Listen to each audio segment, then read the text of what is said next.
বিএনপির দিক থেকেই বেশি আসছে, এবং এই প্রবণতাটা আমরা আওয়ামী লীগের সময় দেখেছি। এবং বিএনপিও যখন তখন প্রশ্ন তুলতো, তখন তাদেরকেও জামাত যুদ্ধাপরাধী ট্যাগ দেওয়া হতো। তো এখন একই জিনিস, এই যে একটু আগে যেটা বললাম, যে বিএনপি দিনে দিনে আওয়ামী লীগের রাজনীতিটাকেই ধারণ করতে। তো আমার এই আলোচনায় অনেকে এসে যেটি বলেন যে এখন জামাত আর এনসিপিকে আসলে আলাদা করে করা যায় না, বা তাদের কর্মসূচি, তাদের কথাবার্তা সবকিছু মিলে আলাদা করাটা ডিফিকাল্ট। মানে কিভাবে বুঝবো যে জামাতের বক্তব্য এটা, এনসিপির বক্তব্য এটা? যে বিষয়গুলোতে এগ্রিমেন্টের ভিত্তিতে আমাদের নির্বাচন ঐক্যটা হয়েছিল, সংস্কার, বিচার এবং সুশাসন সহ আরও কিছু বিষয় আমাদের একটা বোঝাপড়ার ভিত্তিতে এগ্রিমেন্ট হয়েছিল। এখন এই ইস্যুগুলোতে আমাদের রাজনৈতিক বক্তব্যটা আমরা একসাথে আলোচনার ভিত্তিতে ঠিক করি। আমাদের 11 দলীয় ঐক্যের আমাদের সমন্বয় সভা হয়, মিটিং হয়, এবং সংসদেও আমাদের যে প্রতিনিধিরা আছেন তারা একসাথে বসে সংসদ অধিবেশনের আগে এবং পরে রিভিউ করেন, আলোচনা করেন, এবং যেই বিষয়গুলোতে আমরা যে কর্মসূচিগুলোতে আমরা একমত, সেই কর্মসূচিগুলো নিয়ে একই সিদ্ধান্ত এবং একই বক্তব্য থাকে। সেখানে কোনো পার্থক্য বা সেখানে তো ভিন্নতা রাখার কোনো প্রয়োজনীয়তাও নাই। একসাথে বসে যেহেতু আমরা সিদ্ধান্ত নিচ্ছি।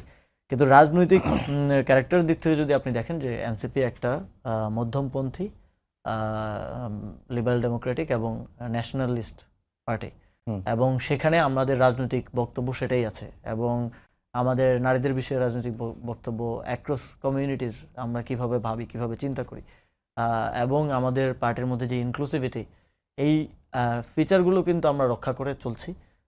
এবং আমরা আমাদের আদর্শগত জায়গা থেকে তো আমার মনে হয় আরও যে আমাদের যে আদর্শিক জায়গা, আমরা একটা মধ্যমপন্থী রাজনৈতিক দল, আমরা ন্যাশনালিজমের কথা বলি, আমরা নিজেদেরকে সেন্টারে পজিশন করি, সেন্টারটা রাইট লেফট এটা টিল্ট করে।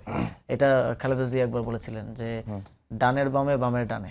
তো আমরা অনেকটা এরকম। তো আমি তো দেখছি যে আদর্শিক দিক থেকে আমাদের মানে মিলটা আছে বেশি বিএনপির সাথে, জামাতের থেকেও, যদি আদর্শিকভাবে আমি এনসিপিকে পজিশন করতে চাই। তারপরে এই আলোচনাটা বারবার আসার একটা কারণ আছে, আসার একটা প্রবণতা আমরা আওয়ামী লীগের সময় দেখেছি, যে কেউ যে কোনো বিষয় নিয়ে প্রশ্ন তুললেই তাকে জামাত শিবির ট্যাগ দেওয়া হতো। আমরা ক্যাম্পাসে স্টুডেন্ট পলিটিক্সের সাথে ছিলাম, অ্যাক্টিভিজমে ছিলাম, কাউকে নির্যাতন করা হচ্ছে, আমি ফেসবুকে একটা পোস্ট লিখেছি বা কোথাও একটা বক্তব্য দিয়েছি, এটার বিরুদ্ধে আমাকে শিবির ট্যাগ করা হতো। তো এটার মধ্য দিয়ে আপনাকে ডিলিজিটিমাইজ করা, আপনার রাজনৈতিক যেই ইস্যুটা আছে বা যেই বিষয়টা নিয়ে আপনি কথা বলছেন, সেখান থেকে ডাইভার্ট করা, এবং আপনাকে একটা ডিফারেন্ট জায়গায় নিজেকে ডিফেন্ড করার জায়গায় নিয়ে যাওয়ার একটা প্রক্রিয়া হিসাবে আমি মনে করি যে এই প্রশ্নটা বারবার করা হয় যে এনসিপি জামাত এক হয়ে গেছে বা এনসিপি জামাতের মধ্যে পার্থক্য নেই। এটা বিএনপির দিক থেকেই বেশি আসছে, এবং এই প্রবণতাটা আমরা আওয়ামী লীগের সময় দেখেছি। এবং বিএনপিও যখন তখন প্রশ্ন তুলতো, তখন তাদেরকেও জামাত যুদ্ধাপরাধী ট্যাগ দেওয়া হতো। তো এখন একই জিনিস, এই যে একটু আগে যেটা বললাম, যে বিএনপি দিনে দিনে আওয়ামী লীগের রাজনীতিটাকেই ধারণ করতে